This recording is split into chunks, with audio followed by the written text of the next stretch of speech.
Нийслэл хот дахь автомашины худалдаа арилжааг боловсронгуй болгох, нийслэл хотын төвлөрөлтийг бууруулах, худалдагч худалдаа авагч нарт таатай орчинг бүрдүүлэх зорилготой авто худалдааны цогцлбор баригдаж өчигдөр нээлттэй хийсэн. Гэвч энэ авто цогцлборыг эсэргүүцэгч зарим автомашины худалдаа эрхлэгчид даа хүрээ захаас 22-ын товчороо нүүхгүй гэдгээ өнөөдөр мэдгдлээ. Бид бол нүүж чадахгүй гэсэн үндсэн дээр бол байгаа. Энэ олон хүмүүсийн эрх ашгийг хөндөж бэлэн болоогүй байгууламжин дээр бид нарыг авчиж ингэж хохирох гэж байгаад нь бид нар эрс татгалзаж өгөөсгөж нүүхгүй гэдэг шийдэлт бол ерөөхдөө энэ олон мянган хүн бол нэгдэж энэ нийгэмлэгтэйгээр нэгдэж ингэж нүүхгүй гэсэн байр суурин дээр бол ерөөхдөө байгаа. Тэгвэл зарим автомашины худалдаа эрхлэгчдийн эсэргүүцээд байгаа шинэ цогцлбор нь ямар ач холбогдолтой талаар хотын удирдлагууд ийм тайлбарыг өгч байна. Авто худалдаа эрхэлж байгаа албан ёсны 9 зах байд юм байна. Одоо даа хүрээ өгөөмөр гэх эрхэлж байгаа. Бүгдээрээ мэдж байгаа бас яг захын хэмжээнд биш, бас нийт эзэмшлийн талбай дээр юм уу жижиг бас машин борлуулдаг цэгүүд нэлээд олон байдаг штэ. Тийм учраас энэ бүгдийг бас нэгтгэе.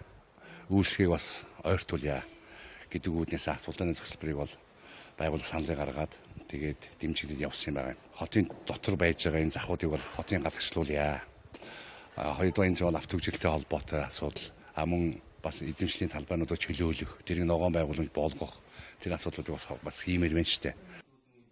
Авто худалдааны цогцлборыг эсэргүүцэгчд нь худалдаа үйлчилгээ явуулахад бэлэн болоогүй, үн төлбөрийн хувьд өндөр гэх мэт тайлбаруудыг хэлж байсан юм. Энэ талаар албаны хүнээс тодруулахад 15-10 сарын 2-нд барилга болгоомжийг ашиглалтад оруулах комиссийн актыг гаргаад авто худалдааны цогцлборын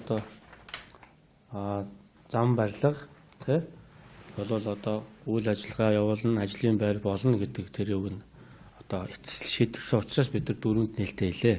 За авто худалдааны цогцлборын 6370 зогсоол тус бүр байршил харгалзахгүйгээр 4 сая төгрөгөөр худалдаалж байгаа. Энийг бол нийслэлийн иргэдийн хурлын тэргүүлэгчдээс баталсан.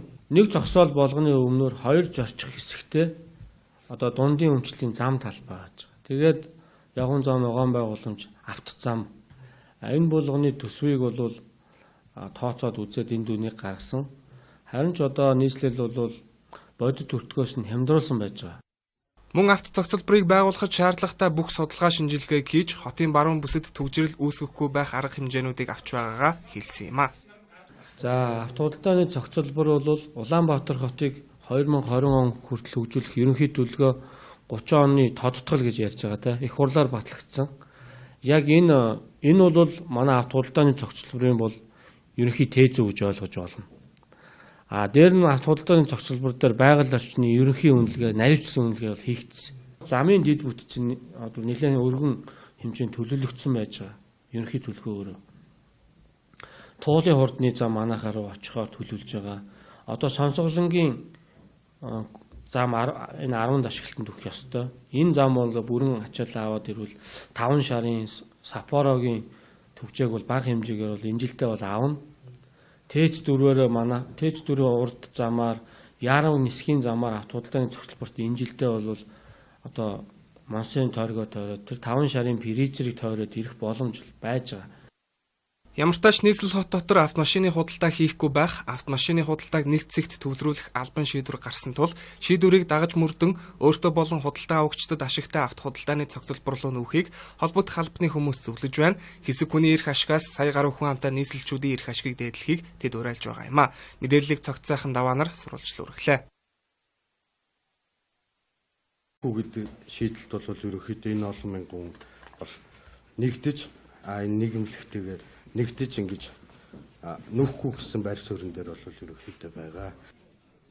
Тэгвэл зарим автомашины худалдаа эрхлэгчдийн эсэргүүцээд байгаа шинэ цогцлбор нь ямар ач холбогдолтой талаар хотын удирдлагууд ийм тайлбарыг өгч байна. Авто худалдаа эрхэлж байгаа албан ёсны 9 зах байд юм байна.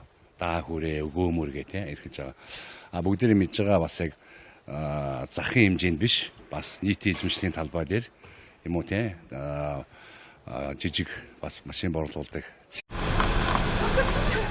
Нийслэл хот дахь автомашины худалдаа арилжааг боловсронгуй болгох, нийслэл хотын төвлөрөлтийг бууруулах, худалдагч худалдаа авагч нарт таатай орчинг бүрдүүлэх зорилготой авто худалдааны цогцлбор баригдаж өчигдөр нээлттэй хийсэн.